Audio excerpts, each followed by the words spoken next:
Netflix has a plethora of shows that it likes to show off because they're not just successes, but they appeal to all walks of view life. And one of those shows is Outer Banks. The show is about a coastal town full of a divided group of folk, and then there's also a massive treasure just offshore. So, that whole thing. Season 2 came out last year to much buzz, and as fans wait for Season 3, it is fair that we go and look at the first few seasons and see all the work that went into them. So allow us to show you Outer Banks' 10 shocking behind-the-scenes moments. Number 10. A recap of the series. If you haven't been watching Netflix or just haven't heard of Outer Banks at all, we got your back on what this show is all about.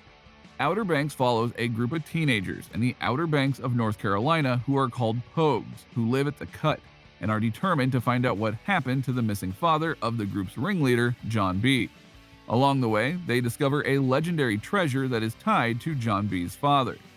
Chased by the law and a wealthy and superior group called the Kooks from Figure 8, the Pogues seek to overcome obstacles such as drugs, love, fighting, friendship, money, and how the rich keep on winning in their quest to reach John B.'s father's goal that he had been working on for 20 years.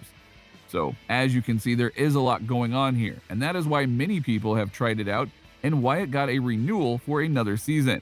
It is one of the many shows on Netflix, it's true, but that doesn't mean that you shouldn't try it out. Number 9. Charles Chip Eston. Charles Eston is honestly a rather interesting member of the cast, and not exactly for the reasons that you're thinking. Eston is best known for his role as country singer Deacon Claiborne on the ABC CMT drama Nashville from 2012 to 2018, which subsequently kickstarted his own musical career. He previously appeared on the improvisation show Whose Line Is It Anyway regularly between 1999 and 2005, where you might have known him as his other name, Chip Eston. Trust us, the guy was not just a good singer, but a great improv man. Eston's first appearance on television was in 1988 as a contestant on the NBC game show Sale of the Century, under the name of Chip Puskar. He won more than $34,000 in cash and prizes over a span of 5 days. He later sold his prizes for more money, which, if we're being honest, we totally would have done too. July 25, 2018, Eston was awarded with the Guinness World Records title of the most consecutive weeks to release an original digital single by a music act. He was presented with the certificate following a performance of his single Halfway Home on NBC's Today Show. His #EverySingleFriday project was announced via his Twitter page July 1, 2016, and ran from July 15th of that year through July 21, 2017. Over the course of 54 weeks, Eston delivered a new single each Friday, which he himself wrote or co-wrote. Artists featured throughout the project include Ashley Campbell, Colin Linden, Steve Mandile of Six Wire, Sarah Siskin, Carla Davis, and Miss Jackie Wilson. He's been around, let's just say that, and he definitely adds something to Outer Banks, so that they're very lucky to have him. Number 8. Rejected initially. Chase Stokes originally rejected his role of John B. Back in 2019, when Chase was first introduced to Outer Banks, he thought it was a ripoff of the classic 80s film The Goonies. However, after auditioning for the role of Topper, he realized just how much he underestimated the show. He gave John B. another shot, and he took the role when it was offered to him. This is actually a very common thing that happens in Hollywood as a whole. Many actors don't know what their true role or destined role is going to be, and thus they audition for something else, and then through one means or another, they go and get the role that they were always meant to play. Number 7. Backing off. Chase and Madelyn Cline's first interaction was when Chase randomly asked her to walk on his back in the production office, and he had no idea who she was. A slightly obvious statement, but one that needs to be said nonetheless. If you're curious as to how this occurred, it wasn't him being a jerk or anything. Chase had just gotten off a red-eye flight, and while Madelyn was on his back, she said, "I probably should have told you this before. I'm Madelyn Cline. I'm playing Sarah Cameron." So yeah, it was a bit awkward, but things worked out well, and the two clearly don't think any less of each other. Plus, that's a very funny story that we're sure has been told many times. Number 6. Trained by a Butterfly. Adina Porter plays Sheriff Peterkin on the Outer Banks, and her first acting teacher was Butterfly McQueen.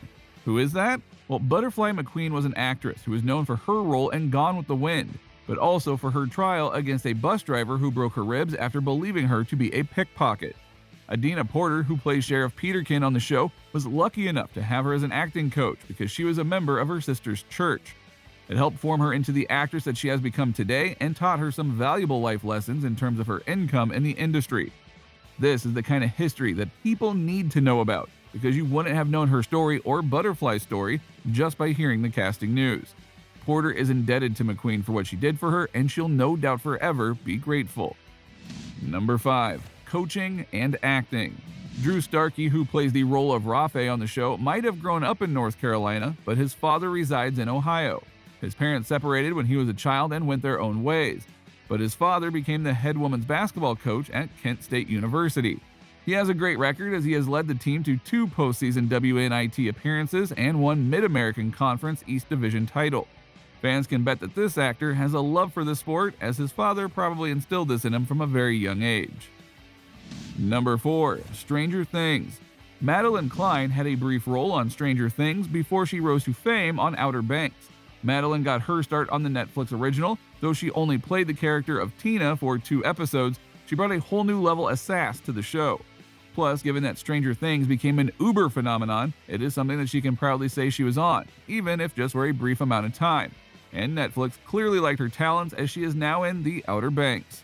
Sometimes you never know where even the smallest of roles will take you. Number 3. Rudy and JJ. Rudy Pankow wanted to play JJ from the beginning, but the producers wanted him for John B. Originally, he thought he was going to play John B. until he flew to Charleston after his last audition. In fact, Jonathan J.D. Davis, who plays Pope, helped Rudy come up with the version of JJ that you see on screen in Season 1. They worked through Rudy's JJ scenes that he later performed opposite Chase for their chemistry read. It's always nice to hear when the cast works together in order to make things better. Number 2. Mother Knows Best.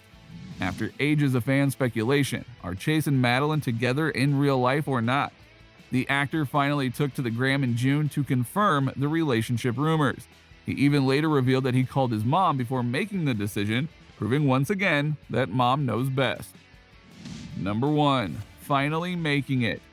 Many put actors on this pedestal as they make a ton of money in an abnormal career, but Jonathan Davis, who plays Pope, is different. He was actually working at a store called Saks Off 5th before his casting, which is a store that sells designer women's clothing. A few small acting roles on the side had been supplementing his income, but his part in Outer Banks was his first big break. So while Outer Banks may not be the deepest show out there, it has helped the lives of many of its stars in one form or another. So, what do you think? What do you think of this look at Outer Banks and all that went into making it? Does hearing about these behind-the-scenes facts connect you with the show more? Does it make you hope that things continue on for this show? What were your favorite parts about seasons 1 and 2? Let us know in the comments below, and we will see you next time on the channel.